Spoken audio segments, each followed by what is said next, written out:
राजकीय, सामाजिक, आध्यात्मिक, शैक्षणिक, शेतीविषयक बातम्यांसाठी आदर्श भारत माझा सदैव न्याय हक्कासाठी आपल्यासोबत। येत्या 5 जानेवारीला होणाऱ्या जिल्हा परिषद पंचायत समितीच्या निवडणुकीमध्ये शेतकरी कामगार पक्ष महाविकास आघाडीच्या सोबत ही निवडणूक आम्ही लढवायला मागतोय। गेल्या वेळेला शेतकरी कामगार पक्ष आणि काँग्रेस म्हणून ही निवडणूक लढवली गेली होती। या वेळेला शिवसेना आणि मनसे ही आघाडीमध्ये सामील झाल्यानं त्यांना सोबत घेऊन ही निवडणूक आम्ही लढवतोय। आता या ठिकाणी मनसेने तसा काही दावा केलेला नाही। काँग्रेस आणि शिवसेना वडघर आणि वावेघर 2 जिल्हा परिषद मतदारसंघ लढवते।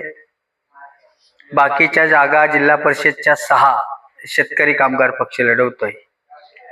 काँग्रेसला पलसपे पंचायत समिती आणि पोंजे पंचायत समिती या 2 जागा आपण काँग्रेसला देऊ केलेल्या आहेत आणि शिवसेनेला केलवणे पंचायत समिती, आपटा पंचायत समिती आणि या ठिकाणी आपण पोंजे पंचायत समितीची जागा काँग्रेसच्या कोट्याची मशाल या चिन्हावर लढवायला मागतोय। सर, आतापर्यंत पाहायला गेलं तर शेतकरी कामगार पक्षाचं वर्चस्व आपण पाहिलंय पनवेलमध्ये रायगडमध्ये म्हणा, पण आता परिस्थिती वेगळे बरेचसे दिग्गज नेते आहेत ते दुसऱ्या पक्षात जाऊन बसलेले आहेत, तर ह्याचा काय फटका येणाऱ्या ह्या निवडणुकीमध्ये आपल्याला पडलं असं वाटतं का? या ठिकाणी गेली स्वातंत्र्यापासून 40 वर्ष शेतकरी कामगार पक्षाची सत्ता पनवेल पंचायत समितीवर आणि रायगड जिल्हा परिषदेवर आहे।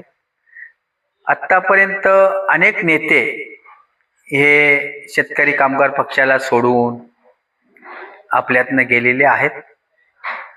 2017 पर्यंत त्याचा काही फारसा फरक शेतकरी कामगार पक्षाला पडला नव्हता, पण या खेपेस आम्ही शेतकरी कामगार पक्ष म्हणून निवडणुका लढवत होतो, परंतु आता आघाडी म्हणून निवडणुका लढवत असल्या कारणानं कदाचित त्याच्यामुळे काही फारसा फरक जाणवेल असं वाटत नाही।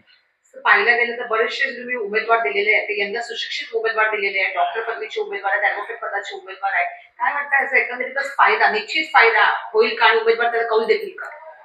याच्यामध्ये आता तरुणांना संधी देण्याचा निर्णय आम्ही मंडळींनी घेतलेला आहे, कारण गेली 3 वेळेला पनवेल पंचायत समितीचा सभापती म्हणून मी काम केलं। मौंजा जिल्हा परिषद मतदारसंघात पक्षाने मला खूप मोठी संधी दिली, मी स्वतःच त्यातनं बाहेर झालो की आज तरुण वर्गाला कुठेतरी मुख्य प्रवाहात घेतलं पाहिजे, म्हणून माझ्यासारख्या कार्यकर्त्यांनी सुद्धा जागा सोडलेल्या आहेत। त्याच्यामुळं प्रामुख्याने करून आम्ही तरुणांना या मुख्य प्रवाहात आणण्याचा विचार केलेला आहे। यंदाच्या निवडणुका पाहायला गेलं तर जनशक्ती विरुद्ध धनशक्ती पाहायला मिळत आहेत, पण पंचायत समिती म्हणा, सिटीमध्ये म्हणा, आपली नवीन निर्णायक भूमिका राहिलेली आहे, तर यंदा कशा प्रकारचं फॉर्म्युला आपण चालवणार आहात? आता महापालिकेच्या निवडणुकीचा जर निकाल पाहिला तर जनशक्ती विरोधात धनशक्तीचा प्रभाव आपल्याला दिसून आलेला आहे, कारण निवडणुकीचे निकाल 2 दिवसापूर्वी जर आपण पाहिले तर महाविकास आघाडी आपल्याला वरचढ दिसत होती, परंतु या 2-3 दिवसाच्या कालखंडामध्ये आपल्याला काही उमेदवारांना त्या दृष्टिकोनाचा झटका बसला। पण ग्रामीण भागामध्ये शेतकरी कामगार पक्षाने आघाडीला मानणारा वर्ग आहे आणि तो पारंपरिक आहे, त्याच्यामुळे पैशाने फारसा फरक पडेल असं काही वाटत मला नाही। शेतकरी कामगार पक्ष सदोदित शेतकऱ्यांसाठी, स्थानिकांसाठी आणि जनतेसाठी लढा देणारा पक्ष राहिला। एकूणच काय विजन घेऊन आपण पंचायत समिती किंवा जिल्हा परिषद आपण जनतेला काय वाटतं? याच्यामध्ये पंचायत समिती हा ग्रामीण भागाचा मुख्य कणा आहे। आजही जरी आपण नव्या मुंबईत असलो तरी ग्रामीण भागातल्या समस्या अतिशय जटिल आहेत।